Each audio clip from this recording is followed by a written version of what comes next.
Ads जो कि एक जानलेवा बीमारी है। आज का हमारा टॉपिक है एड्स।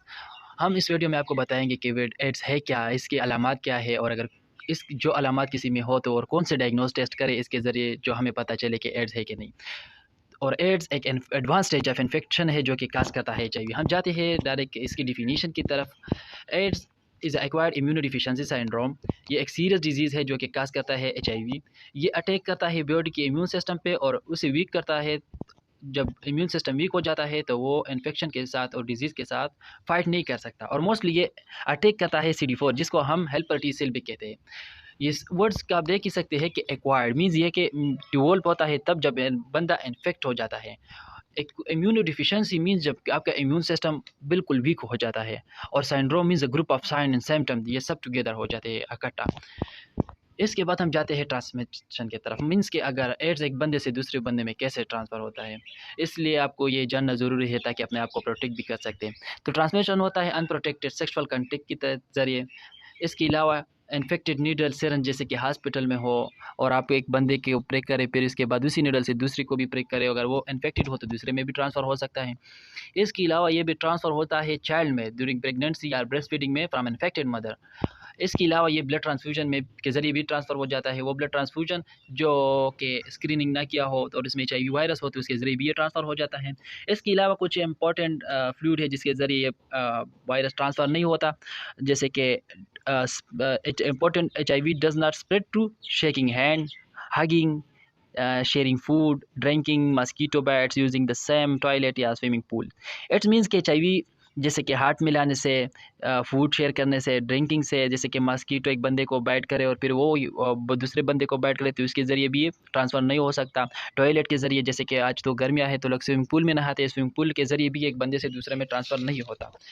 इसके बाद हम जाते हैं HIV के लिए कुछ इंपॉर्टेंट टेस्ट हैं, और ये आजकल हर बंदे को ज़रूरी है कि ये टेस्ट करें, क्योंकि आजकल HIV बहुत तेज़ी से फैल रहा है। और HIV का एक मसला ये भी है कि ये अपने आप को पहले शो नहीं करता और ना आपको बहुत से साइन सिम्टम आते हैं जब तक ये आपके बॉडी को कवर ना कर सके। और जब ये आपके बॉडी को कवर कर सके तो फिर वो एड्स में कन्वर्ट होता है, और जब एड्स में कन्वर्ट होता है तो इसका इलाज फिर नामुमकिन है। तो इसलिए कुछ डायग्नोस्टिक टेस्ट है जो आपको ज़रूरी करवाने हैं। इसको हम जो पहला है वो है HIV एंटीबॉडी टेस्ट। इसमें क्या होता है कि look for antibody that the body make against HIV। इसमें हम वो एंटीबॉडीज़ देखते हैं जो कि बॉडी ने HIV के अगेंस्ट बनाए हों। और ये कब पॉजिटिव होता है? जब 3 to 4 वीक आफ्टर इन्फेक्शन, जब आपको इन्फेक्शन हो जाए और इसके बाद 3 to 4 वीक गुजर जाए तो फिर ये टेस्ट पॉजिटिव आता है।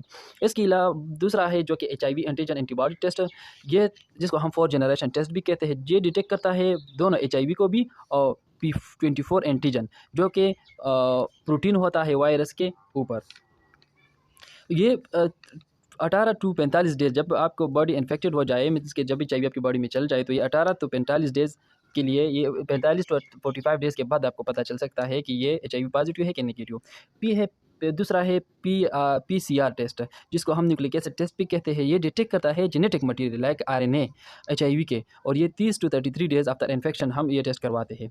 यूज़ फॉर अर्ली डायग्नोसिस, ये जो PCR टेस्ट है ये मदर का जो हम न्यू बर्न का टेस्ट करते हैं, इसके ज़रिए मदर का। और इसके अलावा हम ट्रीटमेंट जो कि हम ट्रीटमेंट देते हैं HIV के लिए तो वो भी हम मॉनिटर कर सकते हैं। मीन्स कि ये PCR टेस्ट मदर के लिए है जो कि इन्फेक्टेड हो, इसके अलावा जो न्यू बर्न हो तो इस दोनों को हम PCR टेस्ट करवा सकते हैं। दूसरा है रैपिड HIV टेस्ट जो कि बहुत जल्दी रिजल्ट देता है, ये 20 to 30 मिनट, और अगर ये पॉजिटिव आ जाए तो इसके बाद ये ऊपर वाली 2 टेस्ट ज़रूरी करवाने होंगे।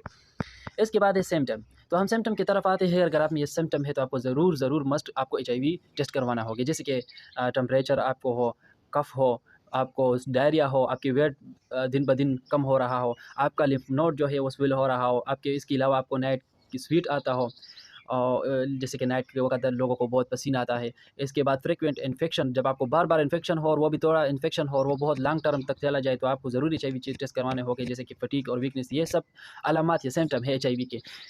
तो जब किसी में भी आजकल तो HIV बहुत फैल रहा है, तो जो सिम्टम मैंने बताए, तो अगर ये आप में है तो आपने HIV टेस्ट ज़रूर करवाना होगा। इसके बाद हम जाते हैं ट्रीटमेंट की तरफ। तो HIV जो एक वायरस है तो इसके लिए एक एंटीवायरल थेरेपी है जो कि कंट्रोल करता है HIV, और इसके ज़रिए आपकी लाइफ इम्प्रूव हो जाती है। और इसके अलावा इस थेरेपी का मकसद ये भी होता है कि HIV का ट्रांसमिशन मिनिमाइज़ हो जाते हैं।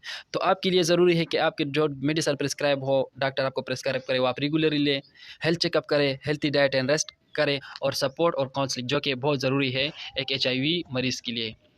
प्रिवेंशन क्या है?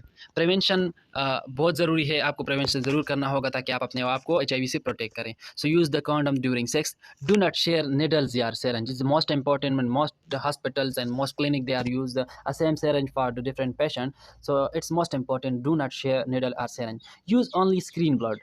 मैंने जो ऊपर बताया कि ये ब्लड के ज़रिए भी ट्रांसफ़र हो सकता है, तो आपको चाहिए कि आप स्क्रीन ब्लड इस्तेमाल करें, जिससे कि आप उसको डिटेक्ट करें कि इसमें कोई जरासीम वगैरह है कि नहीं। एचआईवी टेस्ट बिफोर मैरिज और प्रेगनेंसी, ये भी बहुत इंपॉर्टेंट है कि आप मैरिज से पहले या प्रेगनेंसी से पहले, ताकि आप बच्चे की भी ज़िंदगी महफूज रख सकें, तो आपको एचआईवी टेस्ट करना होगा। अवॉइड मल्टीपल सेक्सुअल पार्टनर, जो कि बहुत बहुत इंपॉर्टेंट है, क्योंकि आजकल मल्टीपल पार्टनर के ज़रिए एचआईवी बहुत ट्रांसफ़र हो रहा है। अवेयरनेस एंड एजुकेशन बहुत इंपॉर्टेंट है, ताकि आपको एचआईवी के बारे में थोड़ा इल्म हो, ताकि आप अपने आप को और अपने प्यारों को सबको महफूज कर सकें। तो ये कुछ प्रिवेंशन थे, अगर कि आप प्रिवेंशन करें। Thank you so much.